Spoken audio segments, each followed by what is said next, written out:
এইখন গহপুৰ আৰু ব্ৰহ্মপুত্ৰৰ সিপাৰে এইখন হ'ল নুমলীগড়।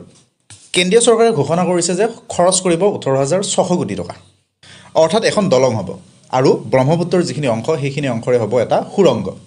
অৰ্থাৎ 15 কিলোমিটাৰ পানীৰ তলেৰে সুৰংগ এটা হ'ব। এই গহপুৰখন আছে বিশ্বনাথ ডিষ্ট্ৰিক্টত আৰু নুমলীগড়খন আছে গোলাঘাট ডিষ্ট্ৰিক্টত। বৰ্তমান সময়ত যদি এই বিশ্বনাথৰ পৰা গোলাঘাট ডিষ্ট্ৰিক্টলৈ যাব লাগে তেনেহ'লে এই পিনেৰে তেজপুৰ হৈ ভোমোৰাগুৰি দলং পাৰ হৈ কাজিৰঙাৰ মাজেৰে যাব লাগে। দূৰ হৈ গৈ প্ৰায় 220 কিলোমিটাৰ, সময় লাগে 5 ঘণ্টামান। এই সংযোগ পথ যদি হৈ যায়, অৰ্থাৎ দলংখন যদি হৈ যায় আৰু সুৰংগটো যদি হৈ যায়, তেনেহ'লে এই দুখন ঠাইৰ মাজত যাতায়াতৰ বাবে সময় লাগিব 20 মিনিট। কাৰণ দূৰত্ব হ'বগৈ মাত্ৰ 34 কিলোমিটাৰ। অৰ্থাৎ এনেকৈ পোনে পোনে যাব পাৰিব।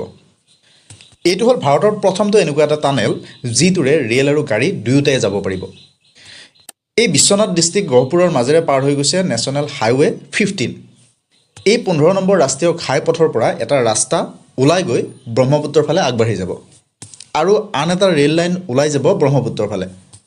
ব্ৰহ্মপুত্ৰৰ পাৰত সেই দুয়োটা ৰাস্তা একেলগ হ'ব আৰু তাৰপিছত সেই ৰাস্তাটো পানীৰ তললৈ সোমাই যাব।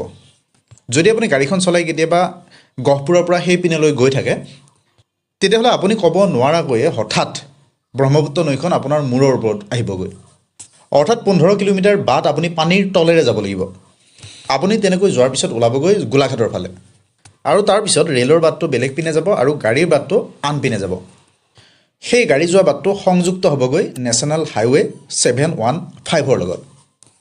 এই যে মেপখনত ৰঙা ৰঙৰ লাইনকেইটা দেখিছে, সেয়া হ'ল ৰেলৰ ৰাস্তা আৰু নীলা ৰঙৰ সেই আঁচকেইডাল হ'ল গাড়ী যোৱা ৰাস্তা। এইখিনি হ'ল নদীৰ তলেৰে পাৰ হৈ যোৱা অংশ। এই নদীৰ তলৰ অংশটোত দুটা সুৰংগ থাকিব।